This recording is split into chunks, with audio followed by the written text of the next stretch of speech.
সেটা আসলে একটা পেশা হিসাবে স্বীকৃতি দেওয়া হোক।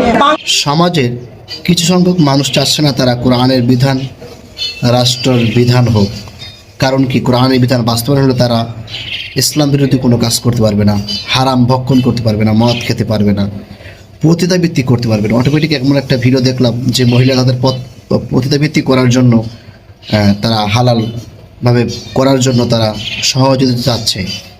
আমি চাকরি করবো, আমি যৌন পেশা করবো, নাকি আমি ডাক্তারি করবো, এখন তো ব্যক্তিগত আমার ব্যাপার।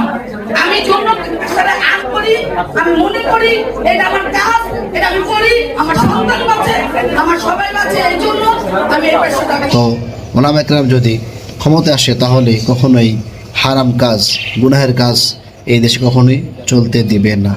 এজন্য আমরা চাই দেশের সকলকে ভালো রাখার জন্য সকল জায়গায় ভালো